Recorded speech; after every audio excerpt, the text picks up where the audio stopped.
I don't do those things to have anybody follow me in doing that same thing, is what I mean.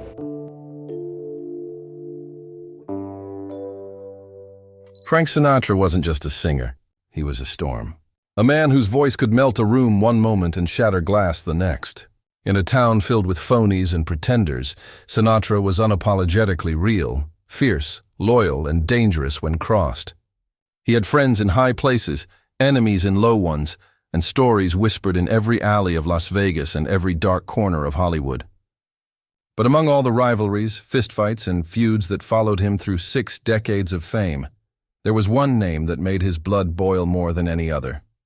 One man who, according to those closest to Frank, wasn't just disliked, he was despised. Sinatra never publicly admitted it, never called him out by name in front of the cameras. But behind closed doors, when the spotlight was gone and the whiskey started flowing, the stories came out. And they weren't pretty. This wasn't some tabloid tiff or passing insult. This was war. A betrayal so deep, so personal, that Frank reportedly swore he'd never forgive him, no matter how many years passed. Friends say the hatred followed Sinatra to the grave. Some even believe it shaped the way he handled certain business deals, movie roles, and performances, all in subtle retaliation. But who was this man powerful enough to get under Sinatra's skin? What really happened behind the scenes of their explosive fallout? And why did Frank Sinatra, the chairman of the board himself, spend the rest of his life pretending this man didn't exist? This is the story the headlines never told. But the silence left behind says it all. Frank Sinatra wasn't the kind of man who forgot a face, let alone a betrayal. In the glittering chaos of post-war Hollywood, where everyone smiled with their teeth and lied through them, Sinatra's rise to power was built on something far more volatile than talent. It was built on memory. He remembered kindness like a promise, but he remembered disrespect like a scar. And somewhere in that vast memory palace of favors and feuds, there was one face he could never erase. A man who walked into his world with charm, with talent, with ambition, but no loyalty. In the early days, they moved in the same circles. Swanky Beverly Hills parties, studio backlots, late-night lounges where the real deals were made over bourbon and cigarettes. Frank, already a star, saw something in this man. Maybe even a glimpse of himself. The hunger, the fire, the need to be more than just another face in the crowd. Sinatra, ever the kingmaker, extended his hand. He offered introductions, shared tables, vouched for him when others wouldn't. And at first, it seemed mutual. They laughed. They collaborated. There were rumors they even talked about touring together. But beneath that polished exterior, something began to sour. The man started making moves, quiet ones at first. Whispers in studios, back-channel calls to producers, trying to land roles Frank had turned down, sometimes pretending he had Sinatra's blessing. But the worst offense came in the form of a backstab so cold, so calculated, that it left Sinatra in stunned silence. This man had leaked private conversations, things said in confidence, things never meant for public ears, to a journalist looking to stir trouble. Frank found out fast. He always did. And when he confronted him face to face, what he saw wasn't regret. It was arrogance. The man didn't back down. He smiled, like he thought he'd won. And from that moment on, it wasn't just a feud, it was war. Frank shut every door he'd once opened. He made a few quiet calls. And suddenly the man who had seemed like the next big thing found his phone ringing less. Projects vanished. Invitations dried up. Sinatra never addressed it publicly. He didn't have to. The industry felt the chill. And the man, once so eager to stand beside him, was now a ghost in his shadow. What made it all so personal wasn't just the betrayal itself, but who Frank had been when he let this man in. This wasn't Sinatra the icon. This was Sinatra rebuilding. After the collapse of his marriage to Ava Gardner, after his voice faltered and the studios called him washed up, this was the era when every handshake mattered. And when this man used that vulnerable moment for leverage, Frank didn't just feel betrayed, he felt humiliated. And Sinatra didn't forgive humiliation. Ever. The rest of the world moved on, blissfully unaware of the tension that lingered whenever their names were mentioned in the same breath. But insiders knew. You could see it in Sinatra's expression at award shows. The sudden shift in energy when the other man's name came up. The way he'd light a cigarette and change the subject. Cold, clinical, unbothered on the surface, but seething underneath. Because Frank didn't rage, he erased. And this man, once a rising star in Sinatra's orbit, was now little more than a cautionary tale. Never mistake kindness for weakness. Especially not with a man like Frank. Over time, most Hollywood feuds either explode into tabloid fireworks or quietly fade into obscurity, buried under layers of studio deals, reconciliations and polite red carpet smiles. But not this one. Frank Sinatra's hatred didn't burn out. It settled in, deep and permanent, like a bullet left inside the body that no doctor dared to remove. And while the public never saw an open war, those who worked behind the scenes knew better. Frank never needed to shout. He had influence. Real influence. The kind that didn't ask, it decided. If he didn't want someone cast in a film, they weren't. If he refused to share a venue, contracts were rewritten.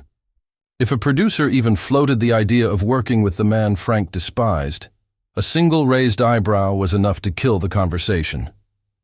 It was silent power, and it cut deeper than any outburst ever could. People in the industry called it the chill, not a blacklist, a freeze. A subtle, deliberate removal from Sinatra's orbit. And being removed from Sinatra's orbit in the 1960s and 70s meant losing access to a network that could make or break careers.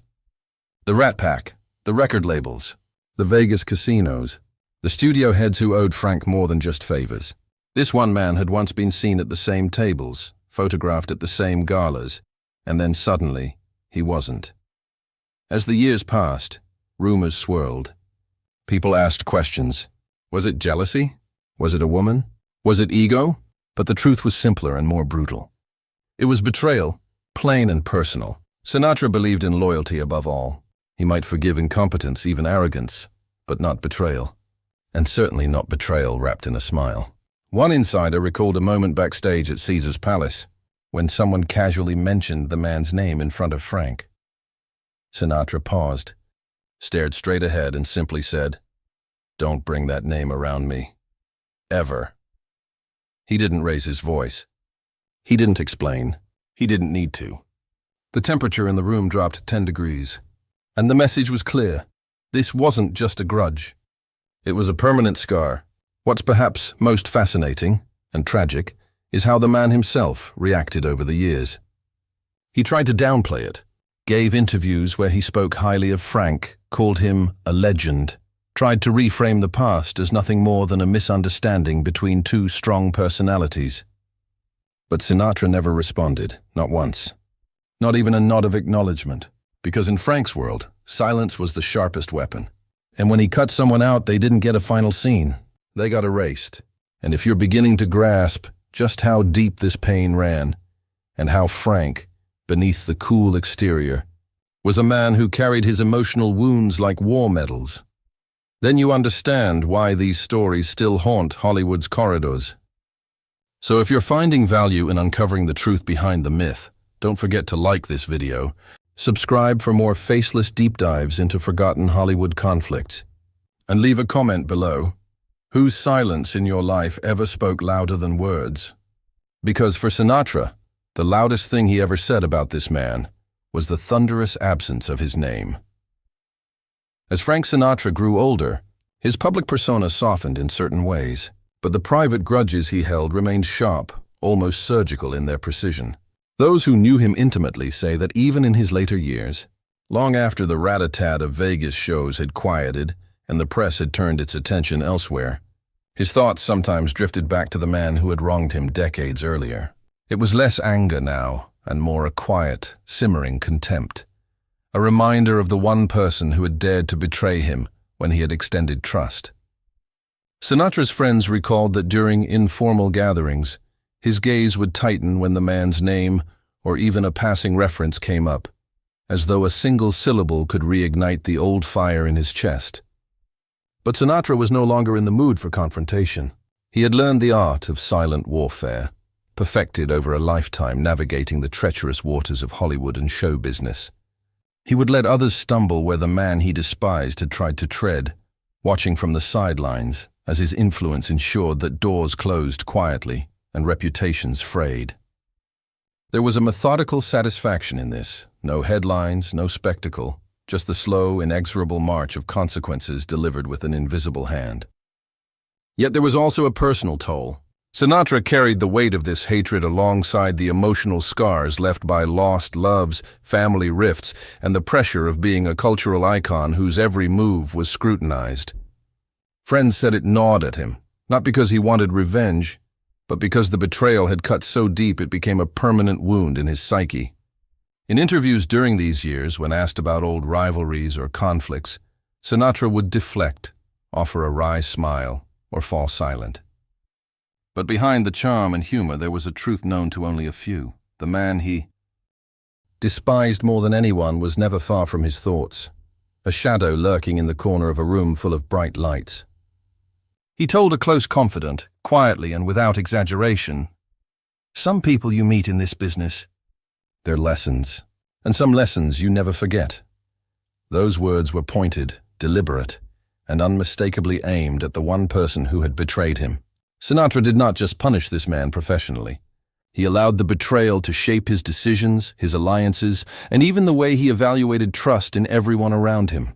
Over the decades, this quiet, simmering feud became part of Sinatra's legend, whispered in Hollywood circles and among insiders who recognized that beneath the velvet voice and the dazzling smile lay a man who kept score, meticulously, patiently, and without mercy.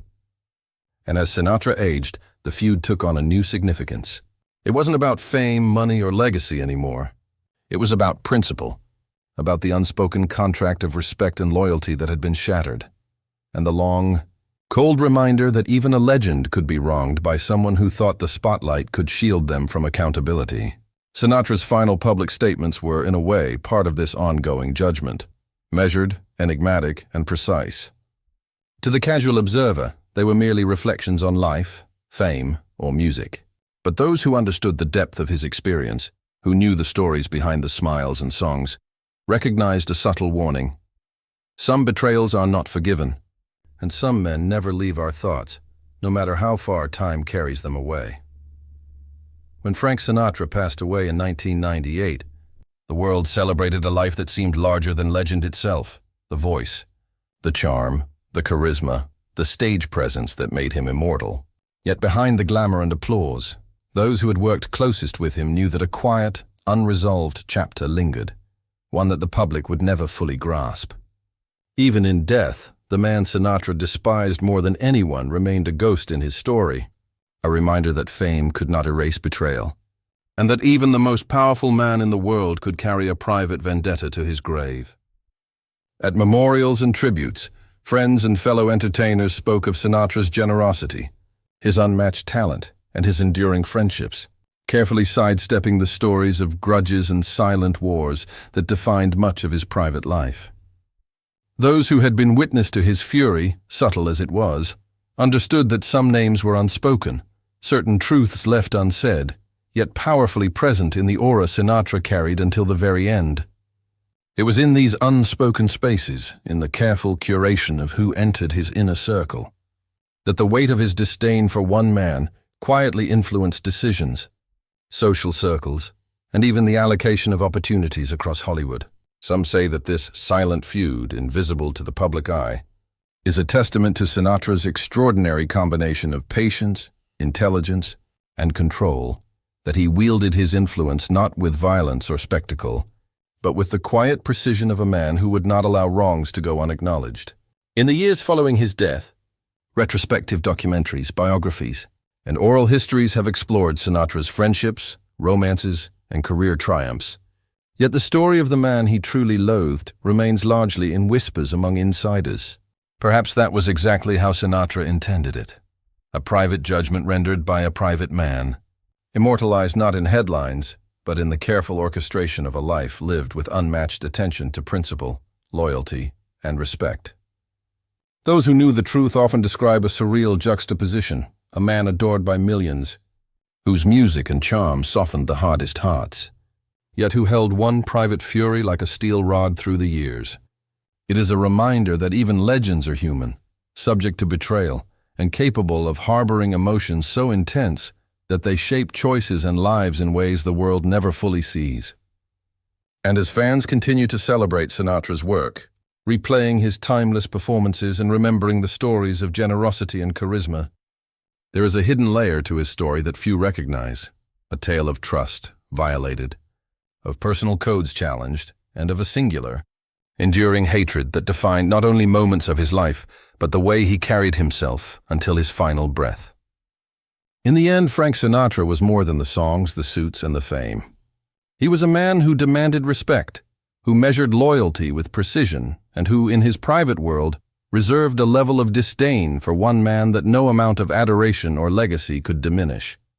And perhaps that is the most revealing truth about Sinatra, that even a legend, larger than life, can be profoundly human, capable of love, fury, forgiveness, and the rare, unyielding hatred that follows a man beyond the stage, beyond the spotlight, and even beyond death itself.